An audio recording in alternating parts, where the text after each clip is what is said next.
शिव महापुराण की उमा संहिता कहती है, शंकर जी पे चढ़ा हुआ जल का आचमन, शिव जी पे चढ़े हुए जल का प्रोक्षण,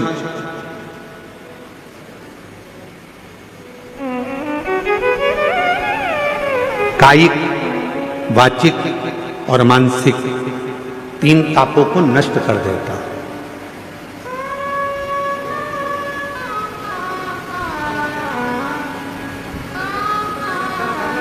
तीन तापों को मिटा देता, चाहे वो कायिक हो, चाहे वो वाचिक हो, चाहे वो मानसिक।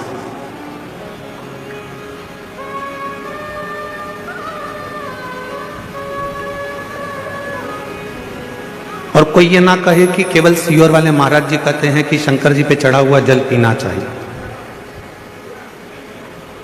हम आप सबसे कहेंगे, जितने आस्था चैनल पर सुन रहे हैं, जितने तीनों पंडालों में और पंडालों के बाहर जितने भक्त बैठे हैं, पीछे गेट के बाहर, इधर वहां जहां तहां भक्त बैठे हैं, उन सबसे एक बात कहेंगे, आप हमारी बात पर भी भरोसा मत करो। आप तो गीता प्रेस गोरखपुर की शिव महापुराण लेकर आओ और उस शिव महापुराणों को घर पर एक बार पढ़ कर देखो।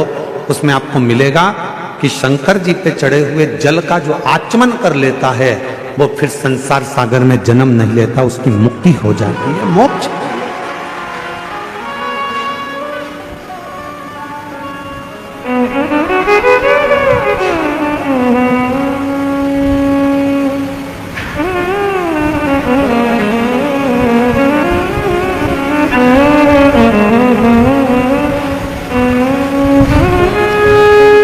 कल डॉक्टर साहब कह रहे थे,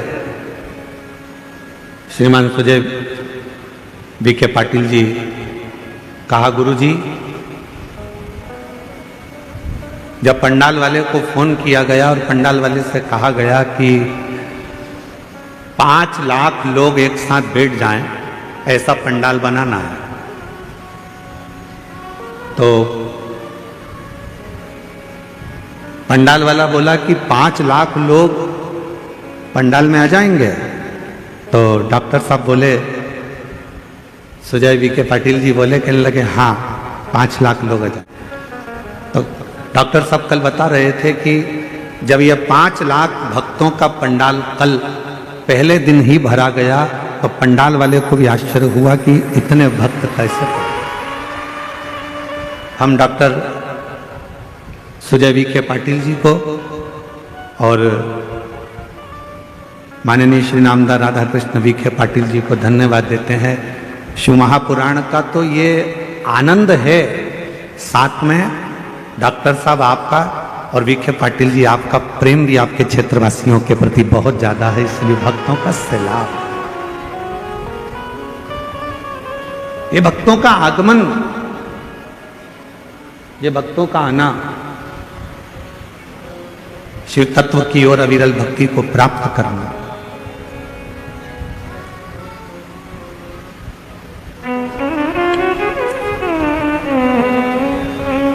तुमरुका जी ने तो चंचुला देवी को कहा था कि चंचुला, शिव महापुराण की जो कथा है, शिव महापुराण की जो कथा है, ये कथा भी शिव को चढ़ा हुआ जल है, भगवान शंकर को समर्पित किया हुआ जल। बाहर का रिटर्न आ रहा पूरा चौंगों का।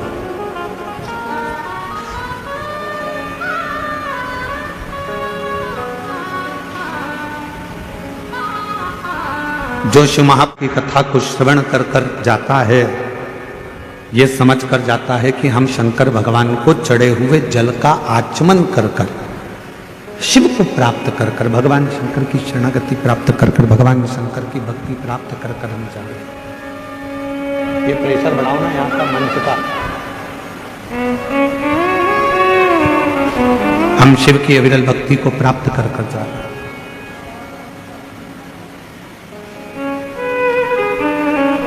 शिव कथा कह रही है, भगवान शंकर का पवित्र चरित्र कह रहा है कि शिव के चढ़े हुए जल का वर्णन स्वयं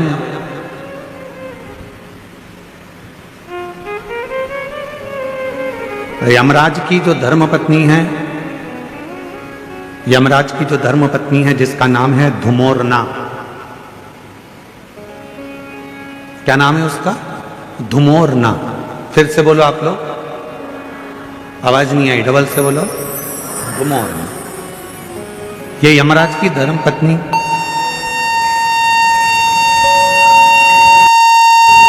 यमराज की धर्मपत्नी धुमोरना, धुमोरना। और यमराज की धर्मपत्नी धुमोरना ये जल के महत्व को एक बार स्वयं ने धुमोरना ने पूछा था।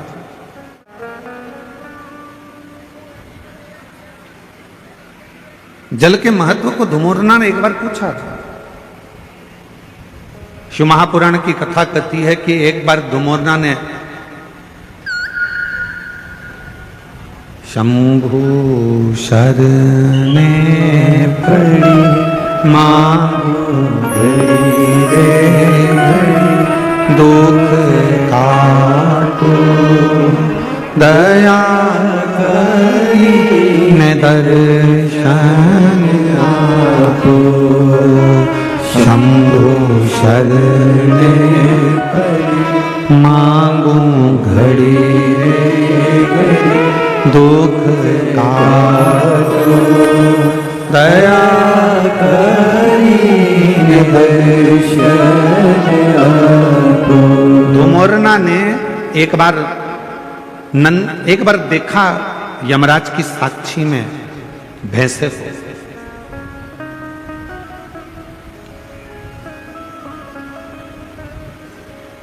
धुमोरना ने देखा कि यमराज का जो भैंसा है, यमराज जिस पर बैठते हैं भैंसा, क्या नाम है उस भैंसे का जिस पे यमराज बैठते हैं? जम के बोलो जरा। यमराज जिस भैंसे पर बैठते हैं, जिस पाड़े पर आज बैठते हैं, जिस भैंसे पर यमराज बैठते हैं, उसका नाम क्या है? उसका नाम है पौंड्रक। क्या नाम है? पौंड्रक। तो एक बार धुमोरना ने उस पौंड्रक को देखा, उस भैंसे को देखा कि भैंसा क्या करता है कि यमराज प्राण खींचते हैं और प्राण खींचकर किसी को लेकर जाते हैं और भैंसा उसको खूब त्राड़ देता है, उसको खूब मारता है, सींग से रोनता है, पांव से कुचलता है, उसको परेशान करता जाता है। भैंसा उसको खूब परेशान करता है। पर धुमोरना ने फिर एक जगह देखा कि धुमोरना ने देखा कि वो भैंसा एक जीव को यमराज लेकर जा रहे थे, पर उस भैंसे ने उसको कोई कष्ट नहीं दिया, भैंसे ने उसको कोई परेशान नहीं किया।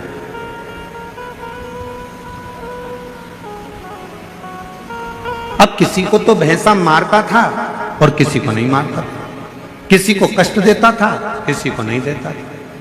धुमोरना के मन में, यमराज की धर्मपत्नी के मन में यह बात अड़, और यमराज की धर्मपत्नी के मन में यह बात अड़ी, और यमराज की धर्मपत्नी ने विचार करा आखिर ये हो क्या रहा। जब यम की आज्ञा है कि कष्ट देना है तो देना चाहिए, फिर ये भैंसा किसी को कष्ट देता है, किसी को नहीं देता है, किसी को अच्छा रखता है, किसी को बुरा रखता है, आखिर ऐसा हो क्यों रहा।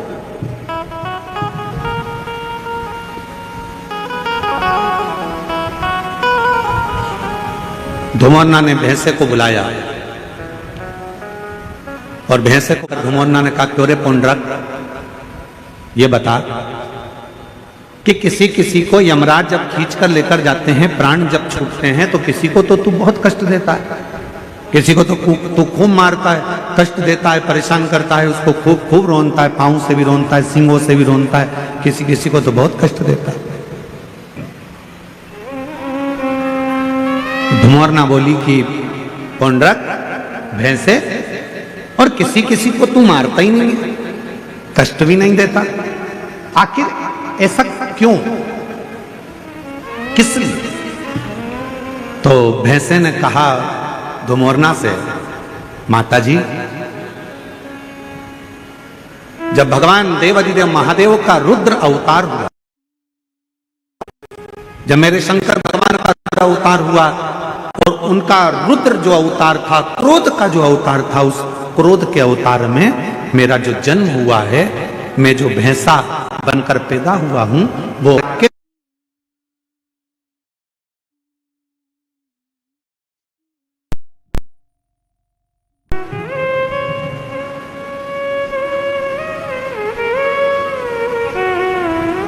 और मेरा जन्म हुआ रुद्रजंघा से।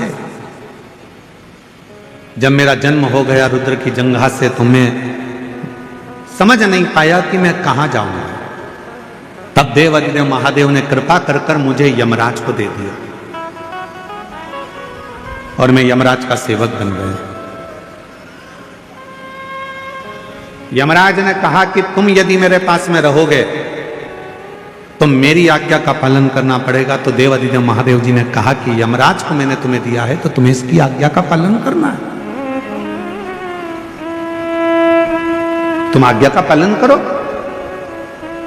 और यमराज की आज्ञा का पालन धुमोरना से भैंसा कहता है कि मैं करने लगा। पर शिवजी ने मुझे कहा कि ए पौंड्रक, एक बात सुन, तू यमराज का भैंसा जरूर बनेगा, तू यमराज के पास जरूर रहेगा, पर एक काम करना, तुझे मैंने जन्म दिया है, मेरी जंघा से तू उत्पन्न हुआ है।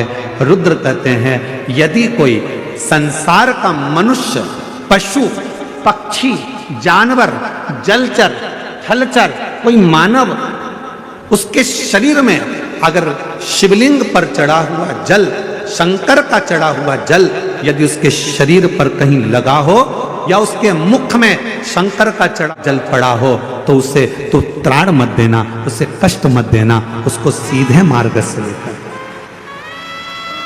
उसको तू त्राण मत देना, उसको तू कष्ट मत देना, उसको तू सीधे मार्ग से लेकर, उसको तू परेशान मत करना। पौंड्रक भैंसे ने वचन दे दिया देवाधिदेव महादेव को कि मैं वचन देता हूं रुद्रदेव, ये मेरा वचन है, जिसके मुख में शिव का चढ़ा हुआ जल होगा, जिसके शरीर पर शंकर का चढ़ा हुआ जल छीटा गया होगा, उसको ना यमराज परेशान करेगा ना ये भैंसा परेशान करेगा, वो सीधे कैलाश धाम की ओर जाएगा। अब हम आपसे पूछें, उत्तर दीजिएगा जरा। जितनी मेरी शिरडी की जीजियां बैठी हैं, जितने मेरे जीजा बैठे हैं, सब उत्तर देंगे। मरने वाले व्यक्ति के मुख में कौन सी पवित्र नदी का जल दिया जाता है? जम के बोलो जरा। गंगा का। तुरंत जाओ जल्दी से गंगा का जल इसके मुख में डाल दो। कभी किसी ने पूछा अपने पूर्वजों से, अपने बुजुर्गों से कि मरने वाले के मुख में गंगा जल क्यों दिया जाता है? कभी किसी पवित्र व्यक्ति से पूछा कि मरने वाला व्यक्ति का जब उसको जब शमशान ले जाया जाता है तो उसके शरीर को गंगा जल डालकर पानी से नहलाया जाता है, साफ करा जाता है? कभी किसी ने अपने बुजुर्गों से पूछा कि मरने वाले के मुख में गंगा जल क्यों देते हैं? मरने वाले के मुख में गंगा जल क्यों दिया जाता है? मरने वाले के ऊपर गंगा जल का प्रोक्षण क्यों करा जाता है? गंगा जल क्यों छीटा जाता है? उसका एक कारण है, रुद्रदेव ने जिस भैंसे पर यमराज बैठते हैं वो पौंड्रक भैंसा, रुद्रदेव ने उस भैंसे को कहा था अगर किसी के शरीर पर शिव का चढ़ा हुआ जल हो या मुख में शंकर का जल हो तो उसको तू यम की कैद मत देना। गंगा जल कहाँ चढ़ा है? शंकर की जटा पर। तो गंगा का जल कहाँ से निकलता है? शिव की जटा से। तो शंकर का चढ़ा हुआ जल ही गंगा जल है। इसलिए जब गंगा जल किसी को दे दिया जाता है, उसके शरीर में गिर जाता है, उसके मुख में पड़ जाता है, फिर वो त्राण नहीं भोगता, उसे कष्ट नहीं, उसे परेशानी नहीं।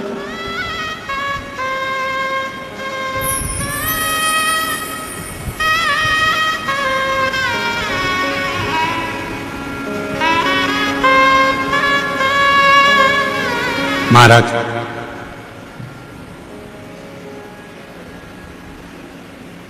पहले ऐसा नियम था। अब आजकल तो बहुत सारे नियम बदल गए। पहले कोई मानसरोवर जाता था तो मानसरोवर का जल लेकर आता था तो अपने आसपास में थोड़ा थोड़ा जल देता था। बोलो बोलो दीदी, सही है गलत है? कोई गोदावरी स्नान जा रहा है तो माँ गोदावरी का जल लेकर आ रहे हैं तो थोड़ा थोड़ा आसपास में बांटते थे।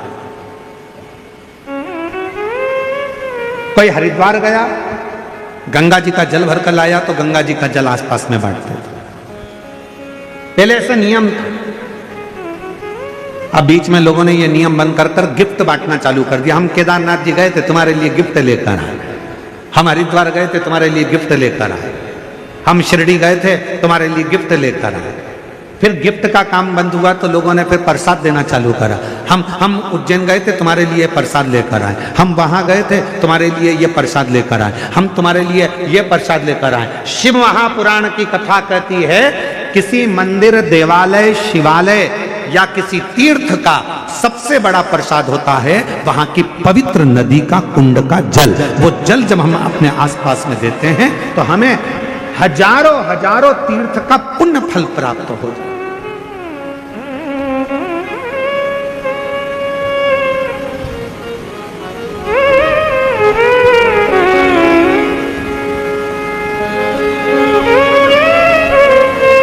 उस तीर्थ का जो जल है वो सबसे ज्यादा पवित्र। कहां गए थे भैया? हरि गए थे, क्या लेकर आए? प्रसाद नहीं लाए।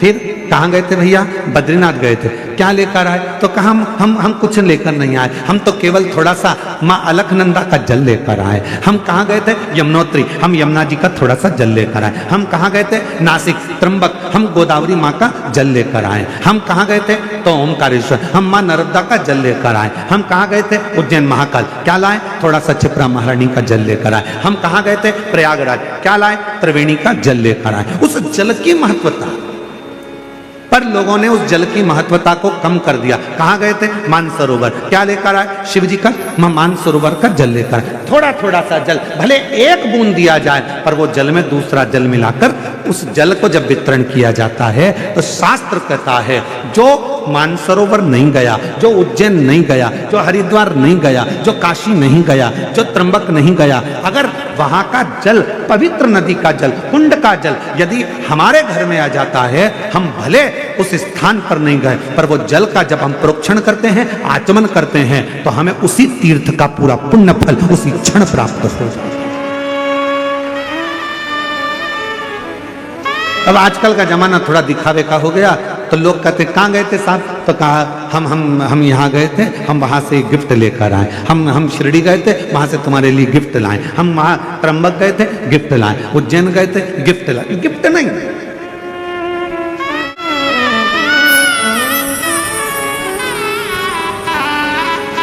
अभी कथा में हमने कहा था, जलगांव की कथा में, कि करवा चौथ पर तुम्हारा पति तुमको गिफ्ट दे, पर तुम अपने पति को कसम खिलवाना। बोला था कि नहीं बोला था? अरे जम के तो बोलो। तुम अपने पति को सौगंध दिलवाना करवा चौथ के दिन कि तुम मुझे गिफ्ट दे रहे हो, चलेगा, पर मुझे भी एक गिफ्ट चाहिए कि तुम कसम खाओ, सौगंध खाओ कि जब भी गाड़ी चलाओगे तो हेलमेट जरूर लगाओगे। जब भी गाड़ी चलाओगे तो हेलमेट। ये गिफ्ट तो मुझे कि क्योंकि तुम हो तो मेरा घर है, तुम हो तो परिवार है, तुम हो तो मेरा कुटुंब है, तुम हो तो मेरे बच्चे हैं, और तुम हो तो मेरे। हेलमेट लगाओ। 4 व्हीलर गाड़ी चलाओगे, सीट बेल्ट लगाओ। ये शपथ दिलवाओ।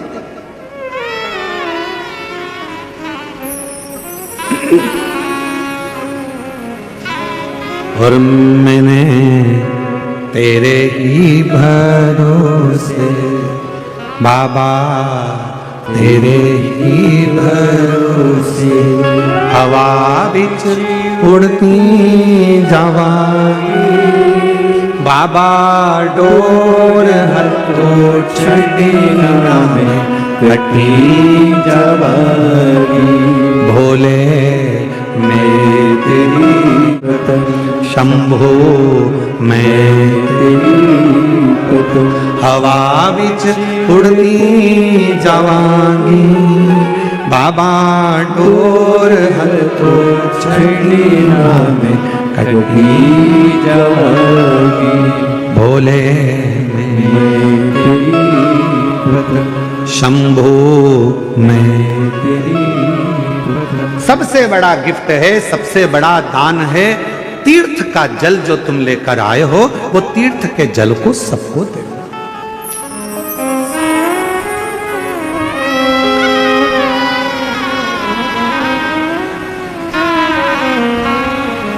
मुख में गंगा जल हो, ब्रज का बंसी बट हो। मुख में गंगा जल हो, ब्रज का बंसी बट हो। मेरा काशी वाला निकट हो, जब प्राण तन से निकले। मेरा काशी वाला निकट हो, जब प्राण से निकले। काशी वाला क्यों निकट हो? क्योंकि माता पार्वती जी ने शिव जी से 2 वर मांगे थे काशी में। पहला वर काशी में मांगा था माता पार्वती जी ने कि जिस पति पत्नी में झगड़ा हो उसमें प्रेम बहुत बढ़े। इसलिए आज भी पति पत्नी का आपस में झगड़ा होता है तो उनमें प्रेम बढ़ता है। पति झगड़ा कर कर जाता है, ऑफिस से आते से पूछता है क्यों तेरी मम्मी कहां गई, तुरंत पूछता, मतलब झगड़ा समाप्त, प्रेम। और पार्वती जी ने दूसरा वर मांगा था शिव जी से कि काशी में जो मरेगा उसको गुरु मंत्र तुमको देना पड़ेगा, काशी में मरने वाले को मोक्ष मंत्र आपको देना पड़ेगा। इसलिए शास्त्र की रीति है, हमारे यहाँ काशी खंड स्कंद पुराण का वर्णन करता है कि काशी में मरने वाले के कान में भगवान शंकर तारक मंत्र प्रदान कर देते हैं और वो तारक मंत्र सुनते से ही काशी में मरने वाला फिर जन्म नहीं लेता, वो शिव का गण बनकर शंकर के धाम में शिव के आनंद में रहता है। फिर वो जन्म मरण के प्रपंच से छूट जाता, फिर वो जन्म मरण के प्रपंच से मुक्त हो गए, मुक्त।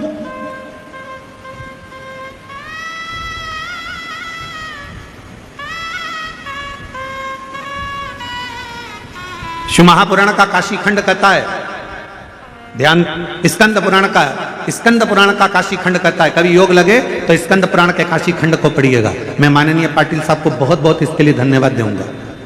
माननीय नामदास राधा कृष्ण विखे पाटिल जी को, डॉक्टर सुजय विखे पाटिल जी को मैं इस चीज के लिए धन्यवाद दूंगा कि काशी खंड में, स्कंद पुराण के काशी खंड में लिखा है जो कार्तिक के महीने में भगवान शंकर की अविरल भक्ता है, जो कार्तिक के महीने में शिव महापुराण की कथा यदि एक बार भी श्रवण कर लेता है उसको सहस्त्र अश्वमेध यज्ञ का फल तुरंत प्राप्त हो जाता है।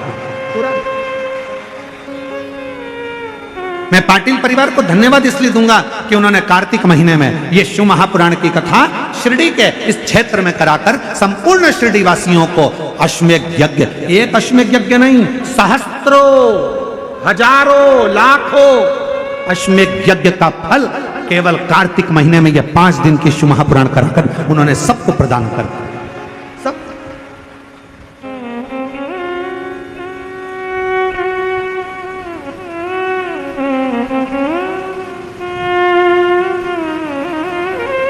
जब डॉक्टर सुजय विखे पाटिल जी कथा लेने के लिए सीहोर आए थे तो उस समय पर बता रहे थे, उनको 2-3 तारीख बताई गई पर उन्होंने जो तारीख चुनी वो कार्तिक के महीने की चुनी। तो हमको भी आश्चर्य हुआ कि जरूर माता पिता के संस्कार इतने प्रबल हैं कि कार्तिक के महीने की अगर तारीख चुनी है तो उसमें फल, तो ये श्रेष्ठता हुआ।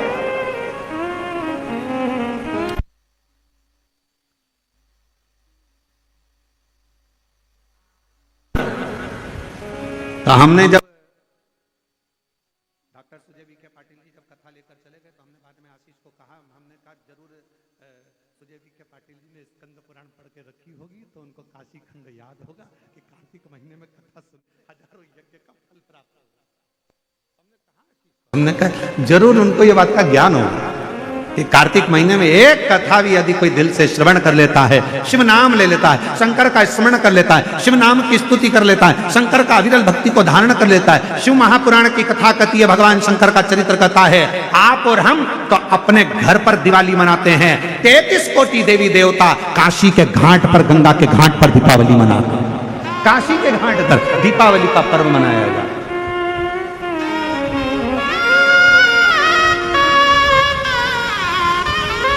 शिव धाम में, भगवान शंकर के धाम में, काशी में शंकर के अविरल धाम, हम तो आपसे भी कहेंगे, आपके घर के आसपास में जो शंकर का मंदिर हो ना, दीपावली के दिन शंकर के मंदिर में जाकर दीपदान जरूर करना। दीपावली के पर्व पर शिव मंदिर में जाकर उसके आसपास में दीप जरूर लगाना। क्यों? आपको वही फल प्राप्त होगा जो काशी में देवताओं ने दीप जलाकर प्राप्त किया, वही।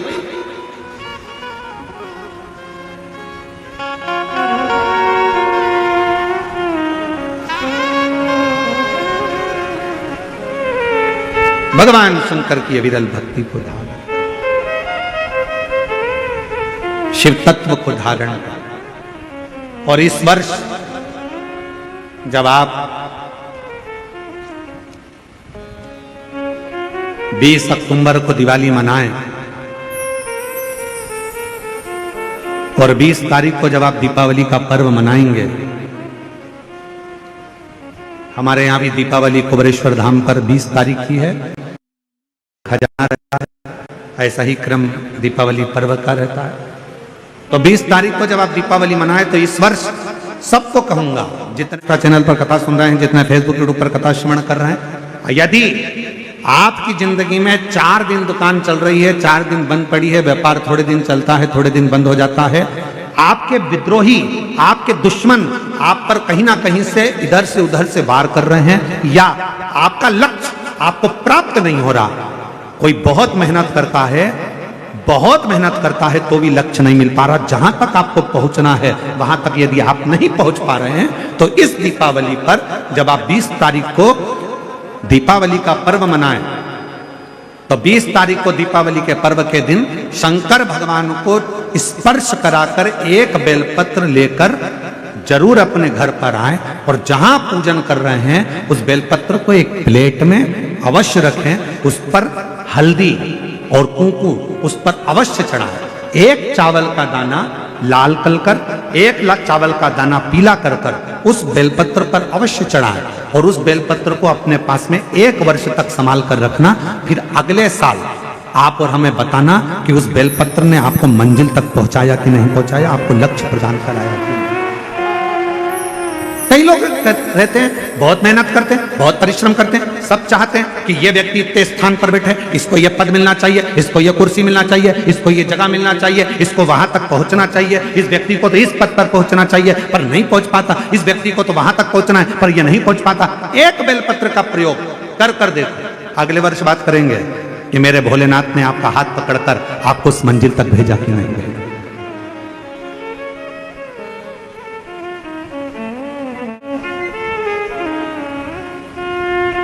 कई व्यापारी, कई किसान कह देते हैं, अरे गुरुजी हमारी फसल पिट गई, अब की बार हमारी जो पिक थी वो पूरी की पूरी पिट गई, हमारा पानी ने बेकार कर दिया, हमारा इसने बेकार कर दिया, हमारा उसने बेकार कर दिया। बेचारा किसान कर्जे में होता चले जाता है, तकलीफ में होता चले जाता है। हम उनसे भी कहेंगे एक बार प्रयोग कर देखिए, एक बेलपत्री का दीपावली की रात्रि को, और अब की बार दीपावली का पर्व 20 अक्टूबर को जो मनाया जा रहा है, 20 अक्टूबर दीपावली पर्व के दिन एक बार प्रयोग कर देखिए कि वो बेलपत्र शिव जी को लगाया हुआ। क्यों? क्योंकि भगवान शंकर ने माता लक्ष्मी को जब भगवान विष्णु को दिया था, क्योंकि माता लक्ष्मी की माँ ख्याति देवी तो लक्ष्मी जी का विवाह शिव जी से करना चाहती थी, पर शंकर जी ने मना कर दिया था कि मैं विवाह नहीं करूंगा, इनको तो नारायण को दे दो। तो लक्ष्मी जी को भगवान शंकर ने जब यहाँ आया, तब माता लक्ष्मी ने वर दिया, भगवान शंकर से प्रार्थना करी, आप मुझे आज्ञा करो। शंकर भगवान ने कहा, जिस दिन तुम पृथ्वी पर भ्रमण करने के लिए आओ और जिस स्थान पर बेलपत्र विराजमान हो, उस स्थान पर तुम सदा विराजमान हो जाओ। वहां से फिर अविरल बोल बम का नारा है। इतना धीमा बोलोगे तो शिरडी वालों कल्याण तुम्हारा। अच्छे से बोलो जरा, बोल बम का नारा है। हर हर महादेव। शिव तत्व की प्राप्ति।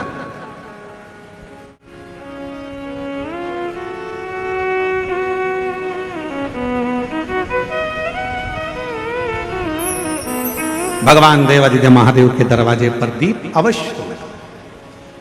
हमारे यहाँ कुबेरेश्वर धाम पर लोग दिवाली मनाने के लिए जब आते हैं, दीपावली पर्व के लिए जब आते हैं, खजाने के लिए जब आते हैं, तो भक्ति के साथ, अविरल भक्ति के साथ शिव तत्व को प्राप्त करने के, और शिव क्या ना दे, भगवान शंकर क्या ना दे। तेरी कृपा बिना न हिले एक भी ले, सांस तेरी कृपा से तनो बखान क्या करूं मैं राखों के ढेर का, चपटी भगोत में खजाना कुबेर का। उसके स्पर्श मात्र राख का हो जाता है, स्पर्श मात्र एक भभूत का हो जाता है, तो वो भस्म भी करोड़ों का धन बन जाती है। वो भस्म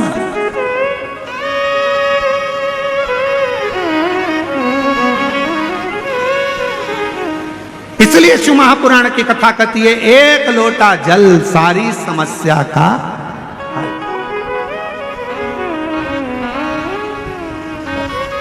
एक लोटा जल लेकर शिव मंदिर जरूर जाओ। वो कहे शिव महापुराण मध्ये एक लोटा पाणी घेऊन खूपचा महत्व आहे।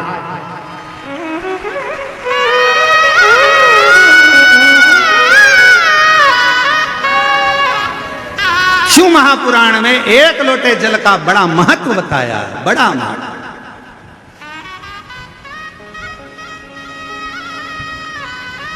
शिवपिंडीचा एक लोटा पाणी घेऊन, तो जो एक लोटा जल शंकर की पिंडी पर जल चढ़ा देता है, उसका खूब खूब खूब खूब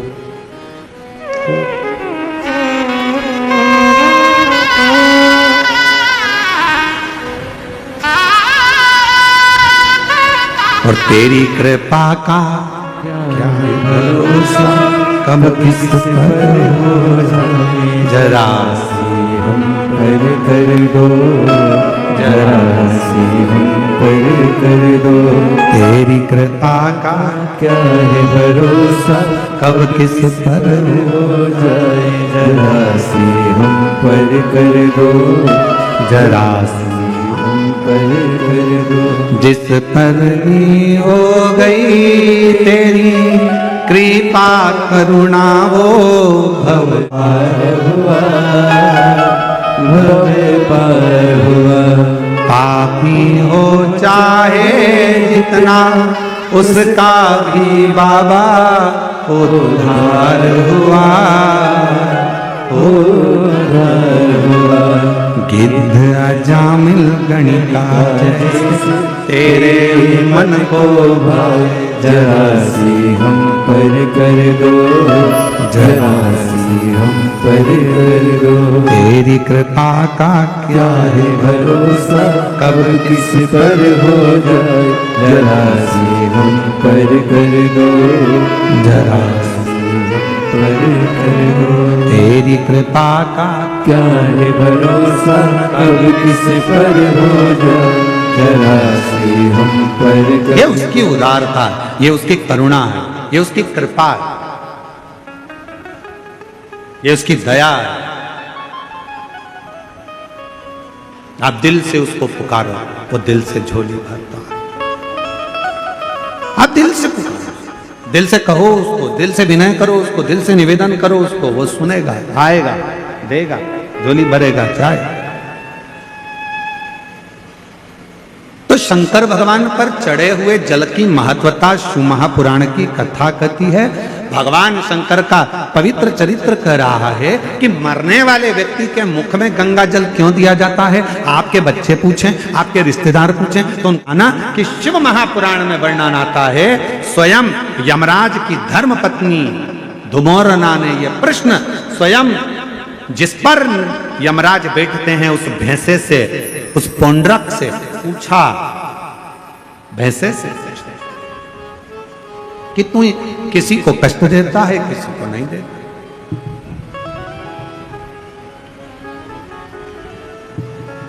किसी को तो तू अच्छे से लेकर जाता है और किसी को रुला रुला कर लेकर जाता है। बात क्या?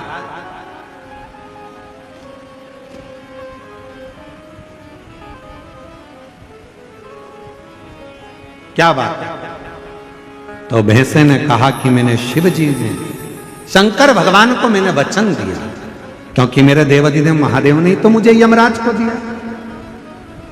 आज अगर मैं यमराज के पास में हूं, यदि मैं यम के साथ में रह रहा हूं, तो इसमें शिव जी की कृपा है, मुझे शंकर भगवान ने करुणा कर दिया।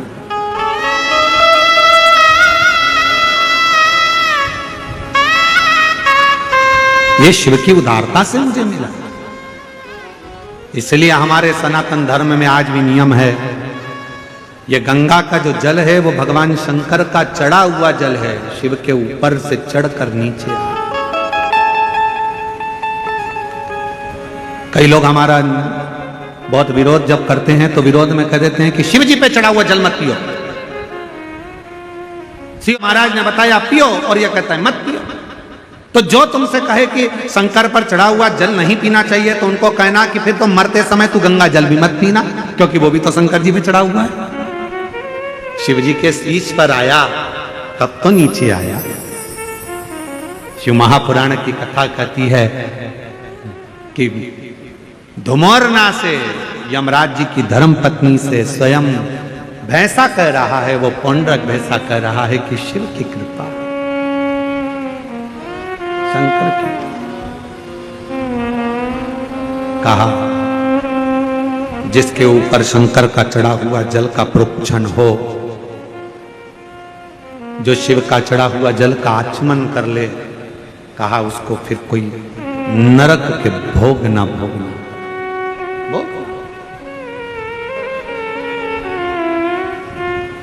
मुख में गंगा जल हो, ब्रज का बंसी बट हो, मुख में गंगा जल हो, ब्रज का बंसी बट हो, मेरा काशी वाला निकट हो, जब प्राण तन से निकले, मेरा काशी वाला निकट हो, जब प्राण तन से निकले।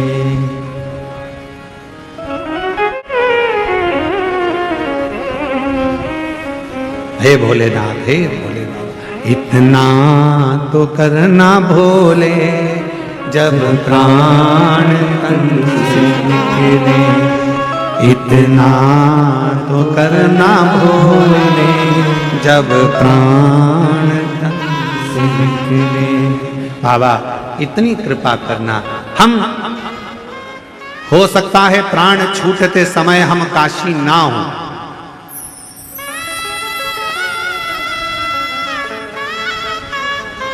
हो सकता है प्राण छूटते समय हम काशी ना हो,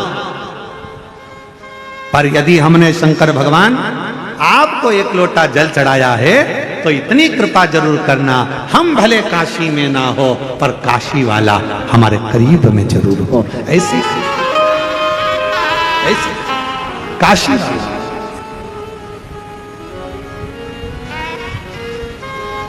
ये कृपा करना, ये करुणा करना, ये दया करना।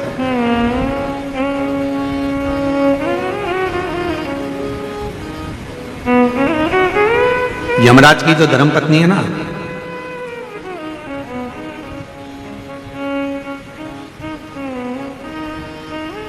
ये शिव की बड़ी उपासक है।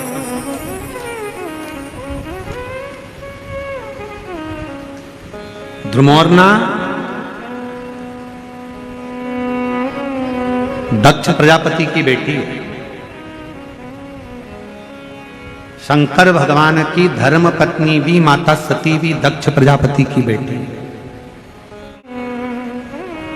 कामदेव की धर्म पत्नी रति भी दक्ष प्रजापति की बेटी है।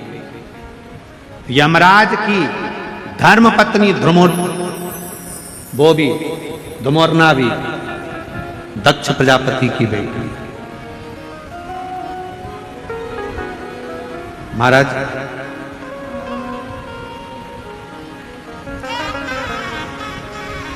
एक कथा बड़ी अच्छी आती है ध्रुमोर्ना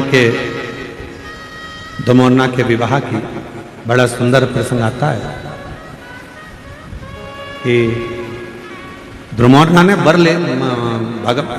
अपने पिता दक्ष प्रजापति से निवेदन करा और ध्रुमोर्ना ने अपने पिताजी से निवेदन करा कि मेरा जहां विवाह करो जो मृत्यु को जीत ले,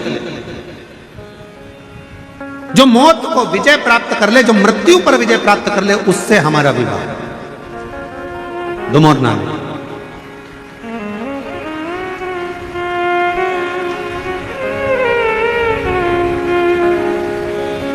अपने पिताजी से कह रही है ध्रुमोर्ना, दक्ष प्रजापति से कह रही है ध्रुमोर्ना, कैसी कृपा करिए हमारा विवाह वहां हो जो मृत्यु पर विजय प्राप्त कर ले।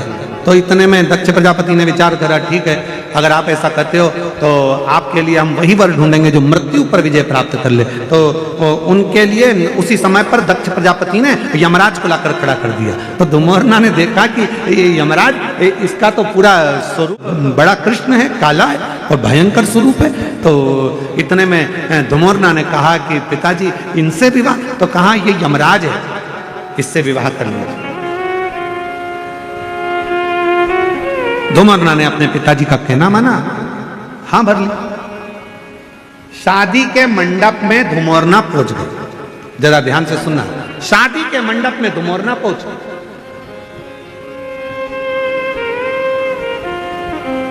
और शादी के मंडप में जैसे ध्रुमोर्ना पहुंची, यमराज बाजू में पास में आकर बैठा और यमराज से ध्रुमोर्ना ने मुस्कुराकर कहा कि आज मुझे बड़ी प्रसन्नता हो रही है कि मुझे जो पति मिला है वो मृत्यु पर विजय प्राप्त करने वाला है, मृत्यु पर विजय। इतने में तुरंत यमराज ने कहा, ध्रुमोर्ना तुम्हें गलतफहमी हो रही है, मैं मृत्यु पर विजय प्राप्त नहीं करता हूं, मैं व्यक्ति को मृत्यु देता हूं। इतने में तो ध्रुमोर्ना उठकर खड़ी हो और ध्रुमोर्ना ने विचार करा कि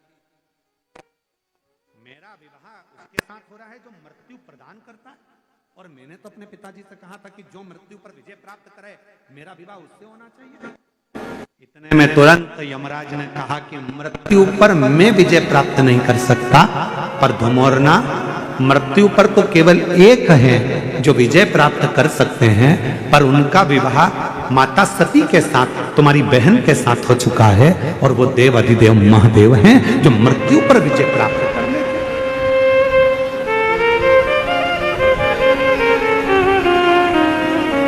जो मौत पर विजय प्राप्त कर ले। इतने में ध्रुमोर्ना उठकर चली गई, और जैसे ही ध्रुमोर्ना उठकर गई, दक्ष को सूचना मिली कि मेरी बेटी यमराज से विवाह नहीं करना चाहती, अब करा क्या जाए। इतनी देर में दक्ष प्रजापति ने अपनी दूसरी बेटी विजया को मंडप में ले जाकर बिठा दिया। शादी के मंडप में जैसी विजया बैठी, वैसे ही उसी समय, उसी पल, उसी घड़ी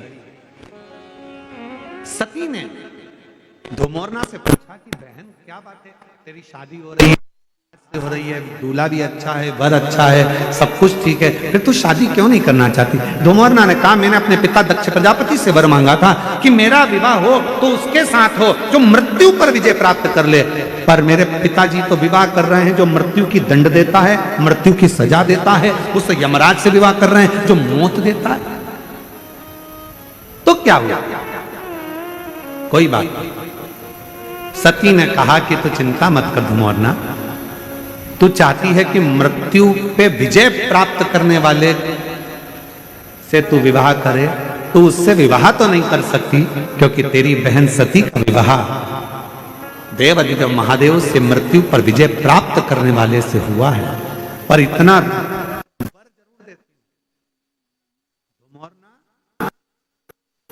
तेरा पति मृत्यु लोक में जाकर जिस व्यक्ति के प्राण को लेकर जाएगा यमलोक में, उस समय पर जिसके प्राण छूट रहे होंगे उसके मुख से यदि शिव का नाम निकल गया तो धुमोरना उसी क्षण तुझे शंकर का दर्शन हर घड़ी होता है, हर पल। और उसका वर क्या प्राप्त होगा, उसका फल क्या प्राप्त होगा? शिव महापुराण की कथा कहती है, श्री शिवाय नमस्तुभ्यम, ओम नमः शिवाय, ओम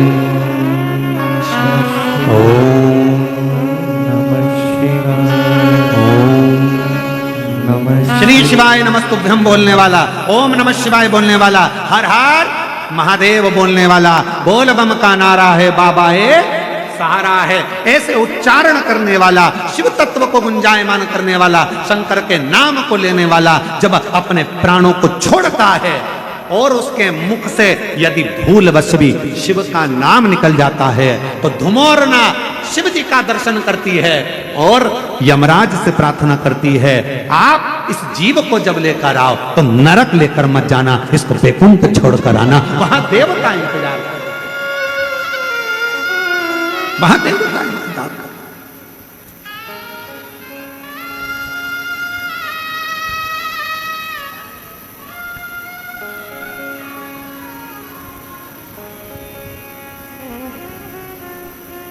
इसलिए आप लोगों से निवेदन है, ऐसी सुभाना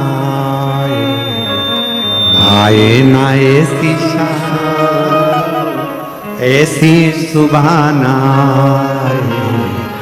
आए ना ऐसी शाम, जिस दिन जुबां पे मेरे, जिस दिन जुबां पे मेरी आए ना शिव का नाम, ऐसी सुबह आए ना ऐसी शाम, ऐसी सुबह आए ना ऐसी शाम। भगवान शिव का जो उच्चारण करता है, शिव का उच्चारण करने वाला, श्री शिवाय नमस्तुभ्यं, श्री शिवाय नमस्तुभ्यं। हम आप लोगों से बार बार कहते हैं, अपने घर के दरवाजे पर लिख दो श्री शिवाय नमस्तुभ्यम, दीपावली पर स्टिकर चिपका दो श्री शिवाय नमस्तुभ्यम, दरवाजे पर बंदरवाल बांध दो श्री शिवाय नमस्तुभ्यम। अगर कोई दरवाजे के सामने से निकल कर जा रहा होगा और मान लो उसका समय भी आ गया होगा, प्राण छूटने का भी समय आ गया होगा, तो दरवाजे पर यदि उसने भूल से भी पढ़ लिया तो वो नरक नहीं जाएगा, उसका परम पद वैकुंठ तक हो जाएगा। इसलिए श्री शिवाय नमस्तुभ्यम का स्मरण करो। कोई अपने काम के लिए जा रहा है, काम नहीं हो रहा, तुम्हारे दरवाजे पर पढ़ लेगा श्री शिवाय नमस्तुभ्यम, उसका राह खुल जाएगा, उसका कार्य सफल हो जाएगा। वो मंत्र का उच्चारण मूल है। कितना फल है मंत्र का, देखो एक पत्र देखिए,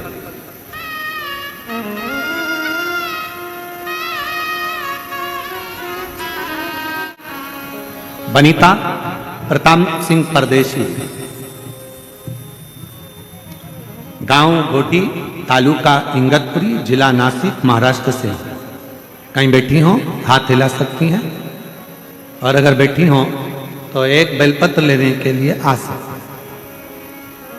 गुरुदेव, हम 2022 से कथा सुन रहे हैं। हमारा लड़का प्रवीण 2023 से एमपीएससी की पढ़ाई की तैयारी कर रहा है, पर प्रवीण हर रोज उठकर मंदिर भी जाए, पर उसका सिलेक्शन जब नहीं हुआ तो हार गया। तब हमने उससे कहा, सीवर वाला बाबा कहता है कि मेहनत 4 गुना करो, मंदिर में साफ सफाई करो, शिवजी पर एक बेलपत्र जरूर चढ़ाओ, एग्जाम देने जाओ तो बेलपत्री पर शहद लगाकर शिव का भजन कर कर जाइए। पशुपति व्रत करा, तब हमने देखा तो भी जब उसको फल नहीं मिला तो उसका हिम्मत थोड़ा सा हारा। हिम्मत हारा तो हमने कहा पीछा मत छोड़ना बेटा, बाबा देगा जरूर। और तब हमने कहा कि एक बार कुबेरेश्वर धाम चल। हम उसको कुबेरेश्वर धाम ले गए। हमने कहा प्रवीण कुबेरेश्वर धाम लेकर चलो, और वहां जाकर बाबा का पूजन अर्चन करा। आज बाबा को धन्यवाद देती हूँ कि मेरे उस बेटे का सिलेक्शन हो गया और बेटा उच्च पद पर अधिकारी बनकर बैठ गया। मैं बाबा को यहाँ प्रणाम करने के लिए। एक पत्र देखिए बड़ा सुंदर।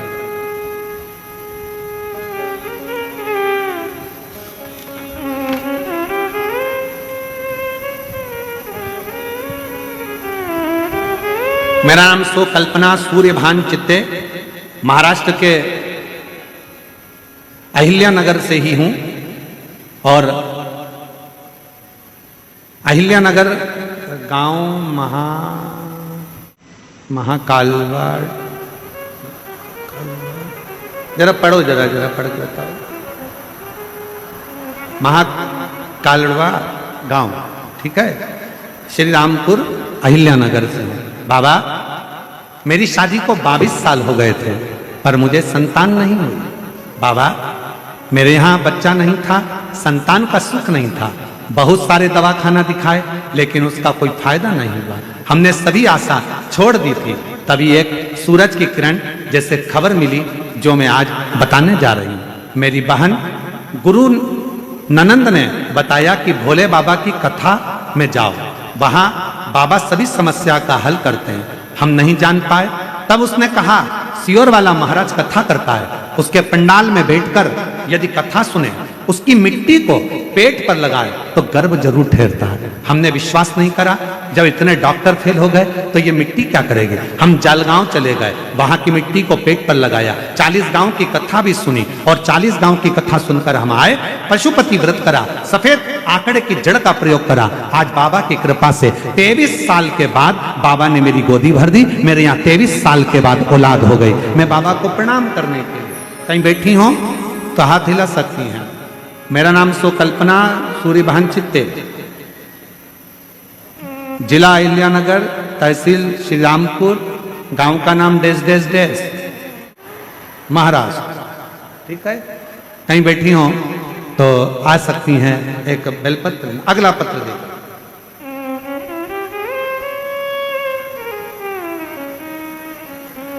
गुरुदेव मैं महाराष्ट्र के संगम नगर से रहने वाली हूँ। बहुत दुखी रहती थी गुरुदेव। मेरे बड़े बेटे के यहाँ 12 साल हो गए थे और 12 साल हो गए पर उसके यहाँ कोई संतान की प्राप्ति नहीं हो रही थी। दोनों उसके जीवन से बहुत दुखी थे गुरुदेव। मुझे भी असफलता महसूस हो रही थी। तब समझ में नहीं आया। तब एक बार किसी बहन जी के कहने पर हमारी बहू को हमने पशुपति व्रत करवाया। शिव जी के मंदिर में रोज भेजना प्रारंभ करा। हमने सुना कि शिव महापुराण के पंडाल में जाकर जो बैठता है, जो मांगता है उसको वो प्राप्त होता है। बहू को भेजा, परभणी कथा श्रवण करवाई और बाबा की ऐसी कृपा हुई। 2 बार पशुपति व्रत करे, 2 बार सफेद आंकड़े की जड़ का प्रयोग करा और बाबा की कृपा से हमारी बहू को जुड़वा बच्चे हुए। एक श्री एक शिवाय, दोनों 12 साल के बाद हुए। बाबा को मैं प्रणाम करने के लिए कहीं बैठी हूं तो अपने बच्चों को ला सकती हूं।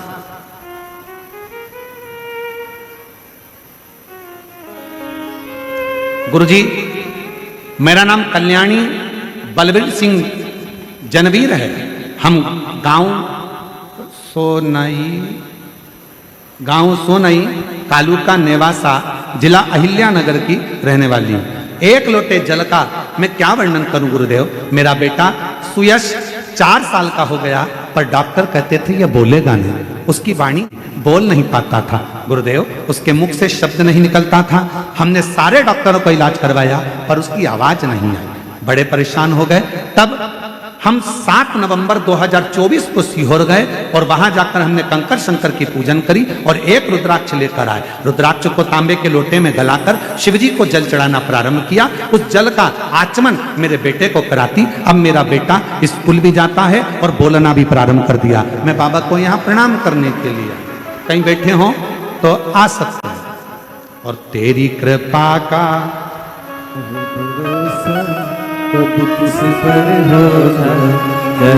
एक पत्र और बड़ा सुंदर है। कविता पाटिल शिरडी से हैं। मेरी शादी को 17 साल हो गए थे गुरुदेव, पर 17 साल से मुझे औलाद नहीं थी। मैंने कोई डॉक्टर ऐसा नहीं बचा जिसको मैंने इलाज ना करवाया। मैं शिरडी की रहने वाली हूँ बाबा, पर मेरे यहाँ औलाद का सुख नहीं था। तब किसी के कहने पर सफेद आंकड़े की जड़ का प्रयोग पशुपति प्रयोग करना प्रारंभ करा और बाबा की ऐसी कृपा हुई कि अक्टूबर 2023 में बाबा की कृपा से मेरा गर्भ ठहरा और बाबा की कृपा से 2024 में मेरे यहाँ पर बच्चे ने जन्म लिया 17 साल के बाद। अगर कहीं बैठी हो तो आ सकती हैं अपने बच्चों के लिए। अब की बार सबसे ज्यादा पत्र बच्चों ही बच्चों के हैं।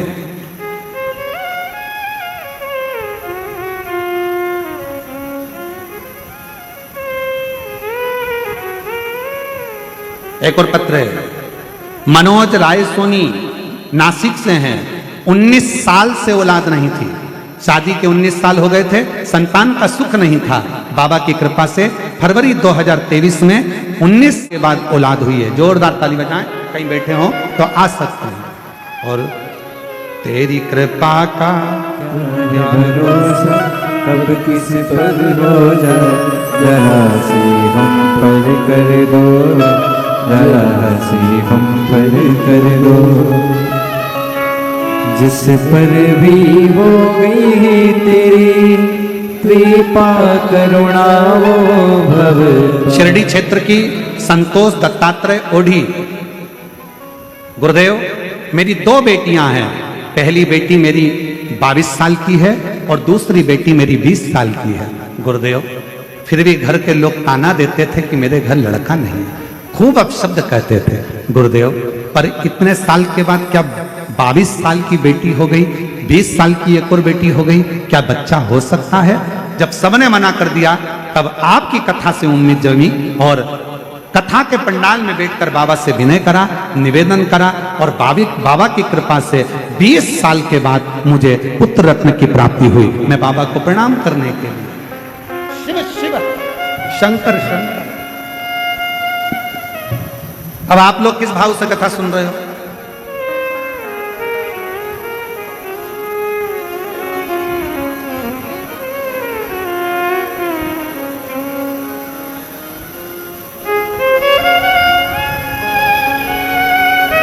कार्तिक का महीना, शिव महापुराण की कथा, शिरडी का पवित्र क्षेत्र और यह पवित्र शिव महापुराण की मैं फिर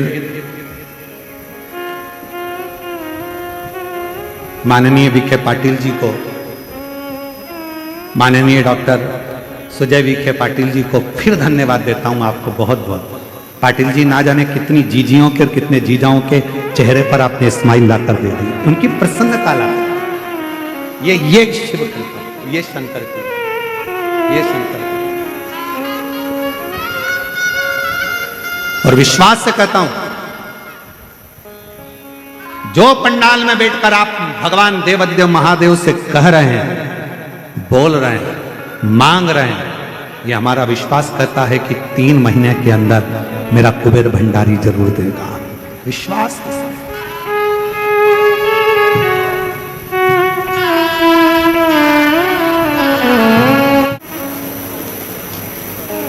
धुमोदना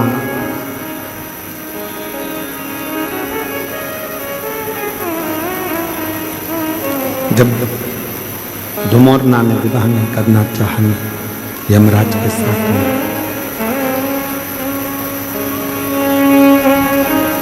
और धुमोदना मंडप को छोड़कर दूर जाकर खड़ी हो गई। माता सती ने धुमोदना को समझाया,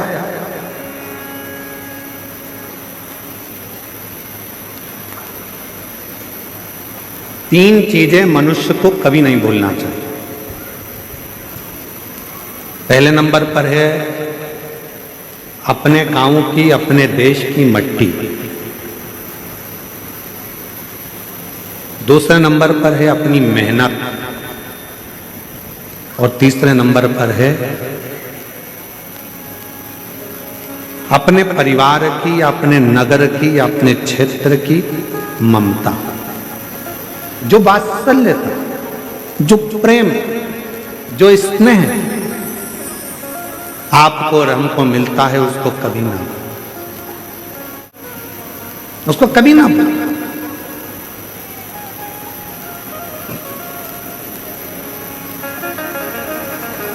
एक पत्र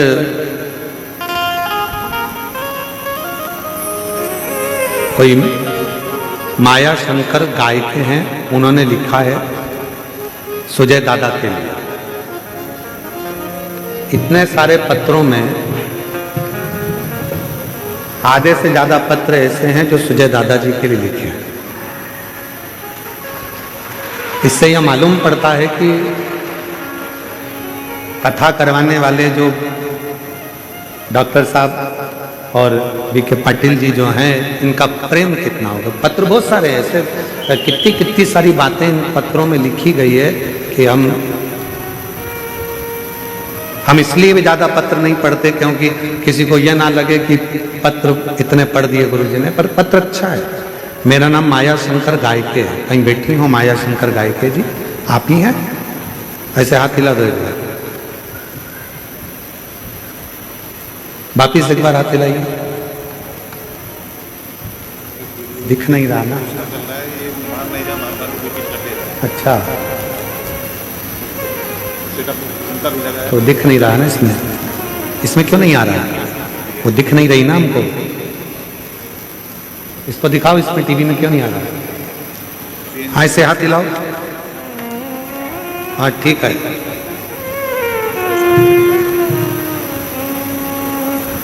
मेरा नाम माया शंकर गायके है, मैं शिरडी की रहने वाली हूँ। आ जाइए, एक बेलपत्र लेकर जाओ। हमारे भैया डॉक्टर सुजय दादा को हम धन्यवाद करना चाहती हूँ। हमारे शिरडी कथा के जो आयोजन करता है मेरे,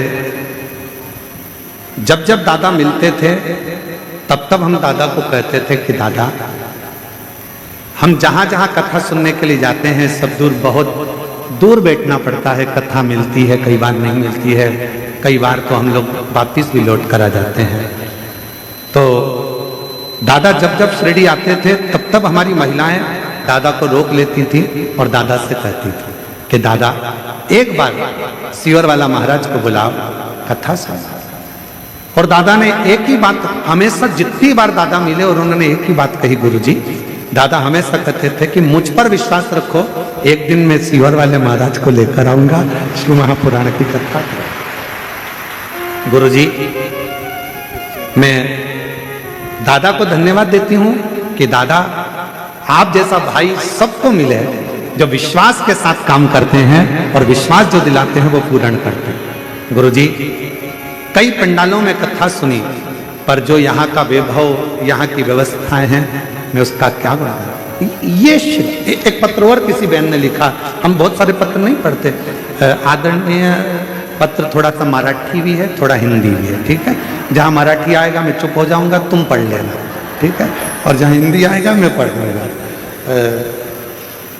आदरणीय नामदार श्री राधा कृष्ण बीके पाटिल जी, पत्र पढ़ रहे हो ना, टीवी पे दिख रहा है, एलईडी पर आ रहा है कि नहीं आ रहा है?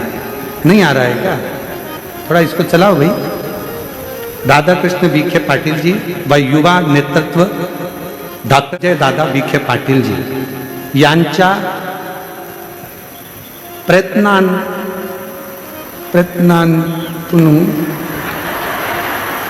ठीक है, शिव महापुराण कथा शिरडी नगरी यांचे, कुछ गड़बड़ हो जाए तो तुम समझ लेना, ठीक है। यांचे आई, मतलब इनके माध्यम से ये कथा शिरडी में आई, ठीक है।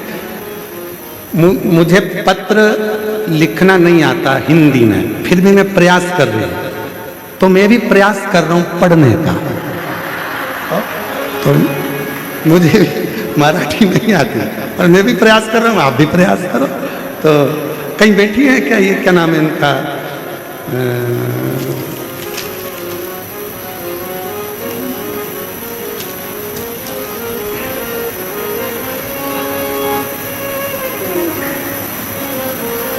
मेरा नाम सारिका सुनील चौहान, प्रवरा नगर की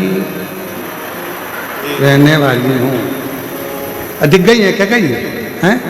हाँ, हाथ हिलाओ। कहाँ बैठी है? कौन से पंडाल में? अच्छा, 1 2 3 हाथ, थोड़ी दिखी हो। श्री शिवाय नमस्ते तुम। हाँ टीवी पे दिख गई, आ जाओ एक बेलपत्र ले जाओ।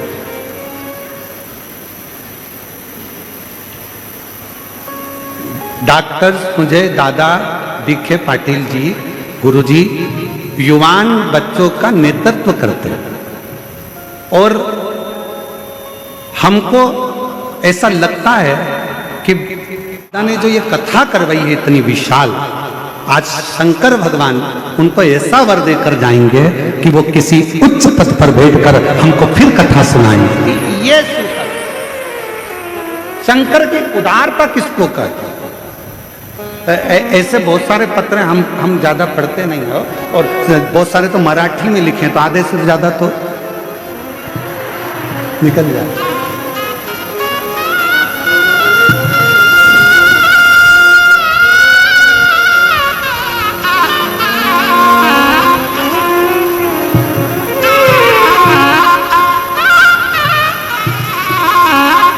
और शिव भक्ति, शिव महापुराण की कथा कहती है मट्टी, मेहनत और ममता, ये तीन जो व्यक्ति कभी नहीं भूलता, मेरा देव अधिदेव महादेव उसका हाथ कभी नहीं छोड़ता।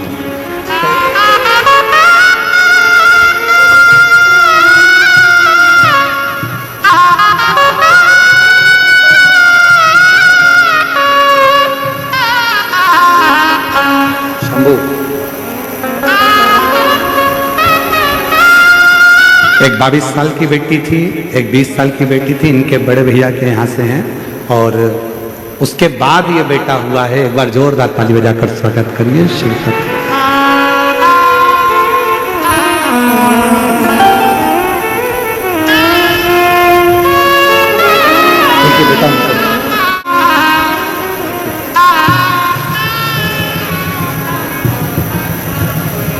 कौन सा पत्र था? शंकर गाय के सीढ़ी में रहते हैं आप। जोरदार पत्र लिखा है, एक बार जोरदार ताली बजाएं। बहुत बहुत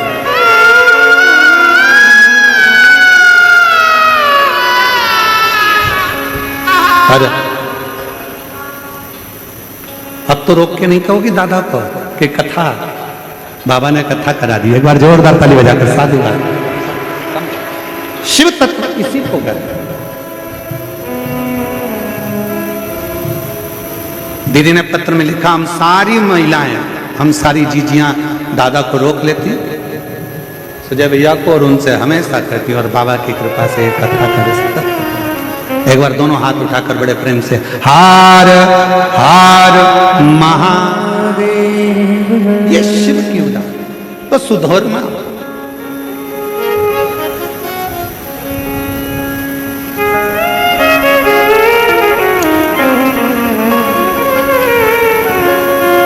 जब धुमोरना विवाह का मंडप छोड़कर गईं तो माता सती ने उनको समझाया, और मां सती ने कहा कि धुमोरना, मैं तुम्हें वचन देती हूं कि शिव का दर्शन तुमको होगा। तब शादी के मंडप में दक्ष प्रजापति की दूसरी बेटी विजया बैठ चुकी थी। फिर धुमोरना ने भी और विजया ने, दोनों ने यमराज से विवाह। शिव महापुराण की कथा कहती है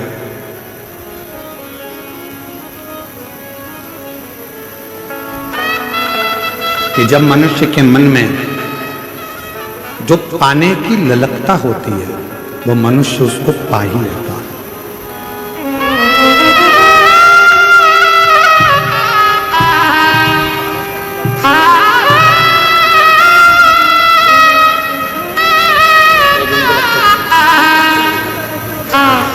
बधाई।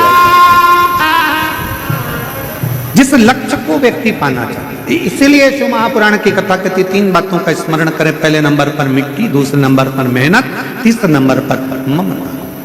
जब हमें उन्नति की सीढ़ी पर चढ़ना है, हमें आगे बढ़ना है, हमें अग्रण्य भाग ग्रहण करना है, तो इन तीनों को ना अपने गांव की, अपने देश की मिट्टी को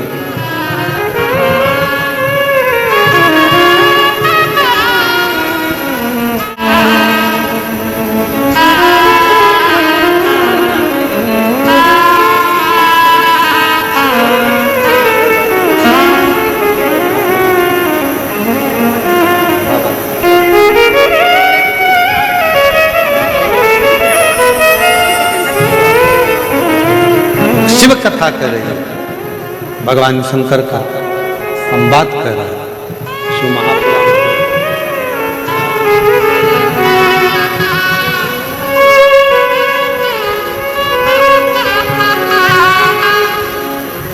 और तेरी कृपा का क्या है भरोसा, कब किस पर हो जाए, जरा सी हम पर कर दो, जरा सी हम पर कर दो।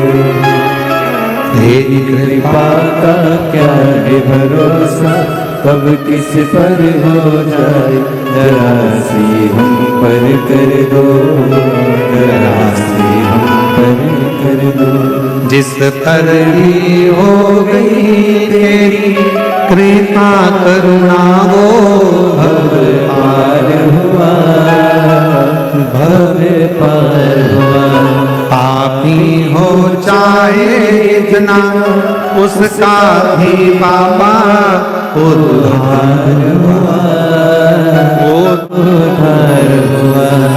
गिद्ध अजामिन गणिका जैसे तेरे मन को भाई, जरा सी हम पर कर दो, जरा सी हम पर कर दो। तो शिव महापुराण की कथा कर रही है कि जिसने अपनी मट्टी को नहीं भूला, जो अपनी मेहनत को नहीं भूला, और जो अपनी ममता को, जिन्होंने स्नेह दिया, प्यार दिया, प्रेम दिया, उसको जो नहीं भूलता वो उन्नति की सीढ़ी पर चढ़ता है। आज सबसे बड़ी दिक्कत कहाँ खड़ी होती है?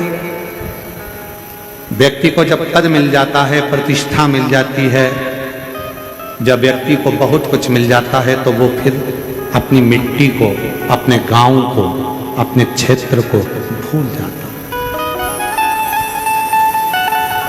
अपनी मेहनत को भूल जाता है, अपने ममतत्व को, अपने प्रेम को भूल जाता है, अपने स्नेह को भूल जाता है। हम हमेशा अपनी व्यासपीठ से एक बात कहते आए हैं, दीपावली का पर्व आया है, कोई भी त्योहार आए, कोई भी पर्व आए, बड़े बड़े मॉल से खरीदी करने की जगह अपने गांव में जो छोटे छोटे व्यापारी हैं उनसे सामान खरीदो, जिससे उनकी भी जिंदगी और उनकी भी दीपावली अच्छे से। अपने गांव की मिट्टी, अपने गांव की मेहनत और अपने गांव की ममता, स्नेह, प्रेम, ये बड़े बड़े मॉलों में नहीं मिलेगा।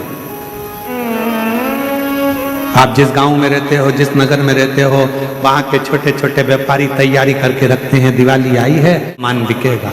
कोई ठेला लेकर फूल की माला बेच रहा है, कोई दरी बिछाकर, चटाई बिछाकर छोटे छोटे दिए बना बना कर मट्टी के बेच रहा है, और तुम विदेश का सामान खरीदो और मालूम पड़े अपने देश का धन दूसरे देश में जाए, तो यह भारत विकसित नहीं हो पाएगा। इस भारत को विकासशील बनाने के लिए अपनी मट्टी, अपनी मेहनत और अपने मातृत्व भाव को स्मरण रखना।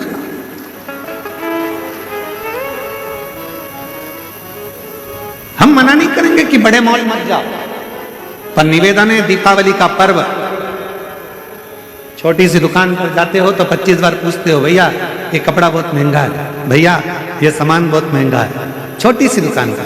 और बड़े बड़े मॉल में जाते हो तो केवल पढ़ते हो कि प्राइस कितना है और देख लेते हो, भले अब माँ कोई नहीं पूछेगा कि कम करो कि ज्यादा करो कि ऐसा करो कि वैसा करो, पर वहां पर तुमको तो VIP बन के जाना है ना, जोरदार बंठन के, जो सामान मिलेगा उठा के रखते जाओगे, रखते जाओगे, रखते जाओगे, उसने बिल बना कर दे दिया, उतना के उतना पैसा देकर आ जाओगे। पर अपने गांव में जब छोटी सी दुकान पर जाते हो, मोल भाव करते हो, मोल भाव करना मतलब थोड़ा सा प्यार तुम्हारा दुकान वालों को और दुकान वालों का थोड़ा सा प्यार तुम्हारे पास आता है। अपनी मट्टी की गंध और अपनी मेहनत का फल लेकर जब तुम अपने घर आते हो, किसी के घर पर तुम्हारे 1 रुपया ज्यादा जाने से अगर किसी गरीब बड़े के यहाँ दिया जल जाए तो समझ लेना कि दीपावली का पर्व मन गया। दीपावली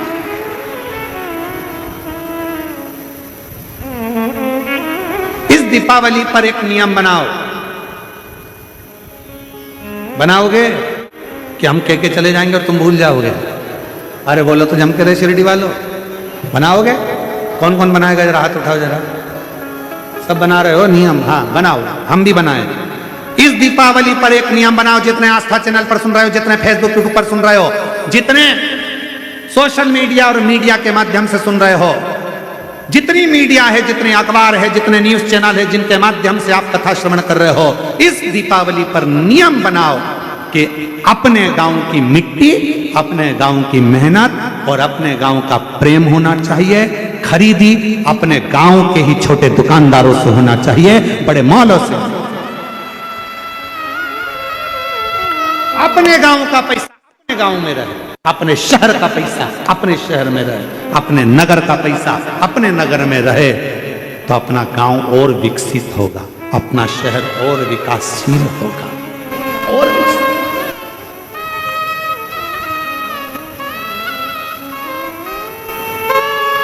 एक किसान कितनी मेहनत करता है। एक किसान अनार लगाता है, एक किसान संतरा लगाता है, मौसम्बी लगाता है, एक किसान मक्का लगाता है। कितनी मेहनत करता है।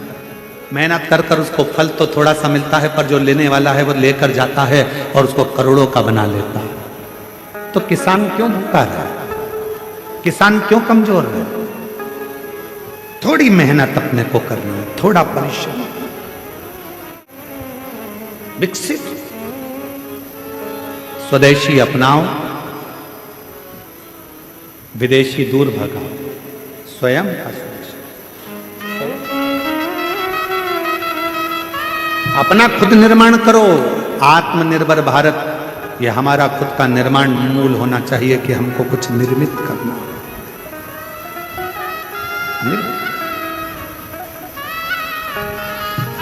और देख लिया संसार, हमने देख लिया सब मतलब के यार, हमने देख लिया झूठे नाते झूठे रिश्ते, झूठे नाते झूठे रिश्ते, झूठा है संसार, हमने देख लिया सब मतलब के यार, हमने देख लिया। शिव महापुराण की कथा कहती है कि अपने जीवन को सार्थक बनाना। हम कई बार कह जाते हैं, लोगों को हमारी बात का बुरा लग जाता है, फिर बाद में लोग अपशब्द कहते हैं, ताना कसते हैं, गालियां देते हैं, पर किसी की गाली से हमको कोई फर्क पड़ता, पर सत्यता कहते हैं। घर में लक्ष्मी पूजन कब सार्थक है? घर में दीपावली की लक्ष्मी पूजन कब सार्थक है? तो शिव महापुराण की कथा कहती है, तुम्हारे घर की लक्ष्मी जब प्रसन्न होगी, जब तुम्हारे घर की बहू और बेटी की रक्षा होगी और उसको सम्मान मिले। मालूम पड़े घर की बहू को सम्मान ना मिले और लक्ष्मी को घर में बुला रहे हो, तो बहू का आदर नहीं कर पा रहे, तो लक्ष्मी का आदर कैसे होगा? मालूम पड़े घर में बेटी का आदर नहीं कर पा रहे, तो फिर लक्ष्मी का आदर कैसे होगा? नियम बनाओ, अपने भीतर एक विश्वास प्रकट करो कि लक्ष्मी पूजन पे मैं अपनी बहू को, अपनी बेटी को, घर की नारी को, घर की स्त्री को सम्मान दूंगा। जब घर की नारी का सम्मान होगा तो लक्ष्मी माता तो खूब कृपा करेगी, टूटमान होगी, खूब करुणा। हम आदर ही नहीं कर पा रहे, हम उनका सम्मान ही नहीं कर पा रहे।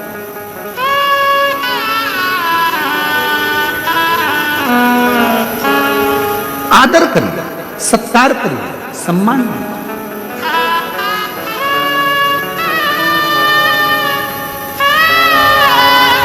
बहुत गहराइयों में जाना पड़ता है। स्वयं ब्रह्मा जी भगवान विष्णु जी के सामने जाकर कहते हैं कि यह पूरी सृष्टि का निर्माता मैं हूं, चलाने वाला मैं हूं और संहार करता मैं। तब भगवान नारायण ने कहा, ब्रह्मा जी गलत बात, ये विचार ना करें।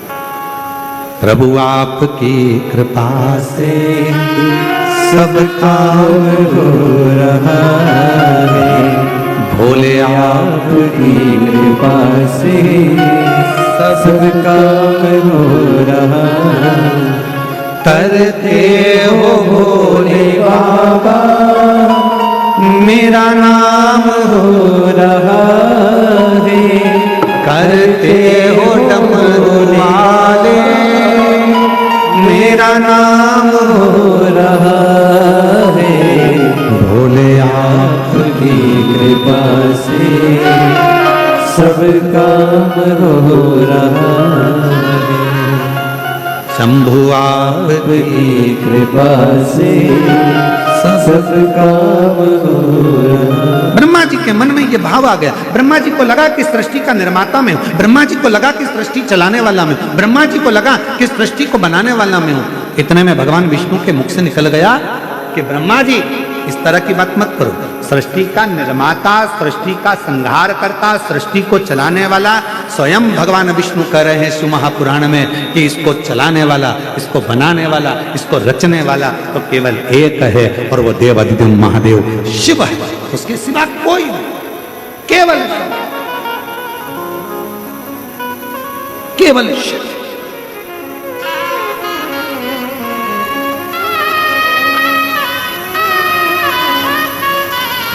रचा है सृष्टि को जिस प्रभु ने, वही सृष्टि चला रहे हैं। रचा है सृष्टि को जिस प्रभु ने, वही सृष्टि चला रहे हैं। जो पेड़ हमने लगाया पहले, जो पेड़ हमने लगाया पहले, उसी का फल हम अब पा रहे हैं। सारी सृष्टि को जिस प्रभु ने, वही सृष्टि चला रहे हैं। रचा है सृष्टि को जिस प्रभु ने, वही सृष्टि चला रहे हैं। ब्रह्मा जी आप गलत कह रहे, गलत। हे ब्रह्मदेव, सब कुछ करने वाला मेरा देव अधिदेव महादेव, सब कुछ। ब्रह्मा जी ने कहा मैं नहीं मानता। एक बड़ा सा पर्वत था जिसको भगवान ब्रह्मदेव और भगवान विष्णु दोनों ने घुमाना प्रारंभ करा, दोनों। और ब्रह्मा और विष्णु ने जब घुमाना प्रारंभ करा, वो पर्वत जब घूमा तो उसमें अग्नि का घर्षण हुआ और एक शिवलिंग प्रकट हुआ। शिवलिंग, जब शिवलिंग प्रकट हुआ तो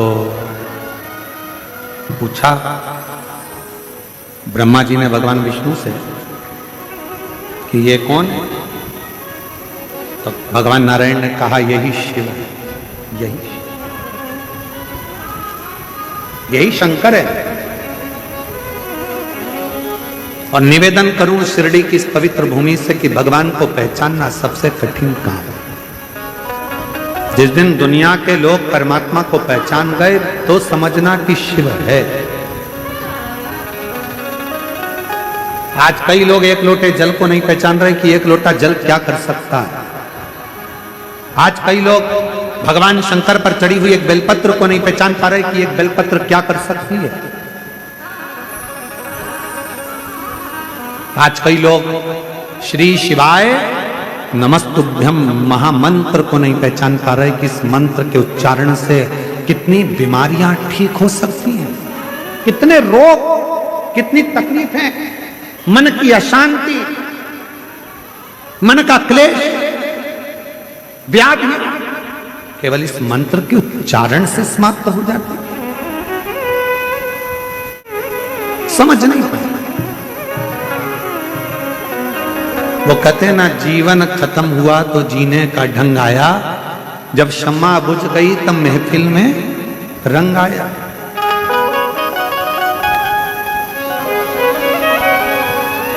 लोग समझ नहीं पाते। जब फिर बाद में समझ में आता है कि शंकर पर चढ़ा हुआ जल कितना कार्य करता है। इन पत्रों के माध्यम से जितने पत्र यहाँ आए हैं ना, एक एक पत्र का यदि आप अध्ययन करें तो एक एक पत्र में ऐसी ऐसी बातें लिखी गई हैं कि जिनको पढ़कर आप अपनी जिंदगी को सार्थक, क्या ऐसा हो सकता है? क्या ऐसा? अब आप विचार करो कि 23 साल तक जिस माता को बच्चे ना हो, 23 साल तक जिसको औलाद ना हो, तो डॉक्टर ने कह दिया कि इसको बच्चे नहीं होंगे, सारी आस छोड़ दी, और उसको 23 साल के बाद क्या बच्चा हो सकता है? जरा विचार करिए। किसी को 55 साल पे हुआ, एक जगह पर महिला की उम्र 55 वर्ष हो गई थी और तो भगवान ने बच्चा दिया। क्या हो सकता है? कब? जब विश्वास प्रबल। किसी ने पूछा क्यों गुरुजी, विश्वास का क्या मतलब होता है? हमने कहा जहां मतलब होता है वहां विश्वास ही नहीं होता है। लोग पूछते हैं कि विश्वास का क्या मतलब होता है, हम कहते हैं जहां मतलब है वहां विश्वास ही नहीं। मतलब की जगह पर विश्वास नहीं होता, और जब विश्वास होता है तो कोई मतलब नहीं होता, फिर तो केवल देवदिदम होता है, शिव होता है, और अपने भीतर की एक आकांक्षा, एक इच्छा जो शिव पूर्ण कर दे।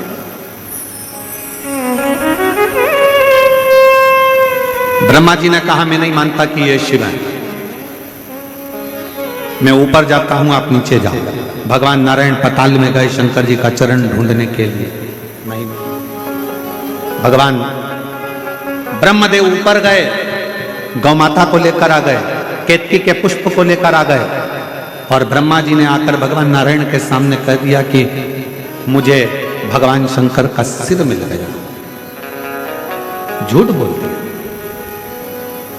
शिव का मस्तक, शिव का चरण, शिव के चरणों की धूल, शिव चरणारविंद की रज मिलना बहुत कठिन। किसी ने कहा बहुत कम होते हैं जिन्हें शिव चरणों में प्रेम होता है, बहुत कम होते हैं जिन्हें शिव चरणों में प्रेम होता है। जिनको प्रेम होता है शिव के चरणों में, उसका फिर बार बार जन्म नहीं होता है, फिर वो जन्म नहीं, सारे जन्म मरण के प्रपंच से छूट जाता है। जन्म और मृत्यु के प्रपंच से वो छूट गया, मुक्त हो गया।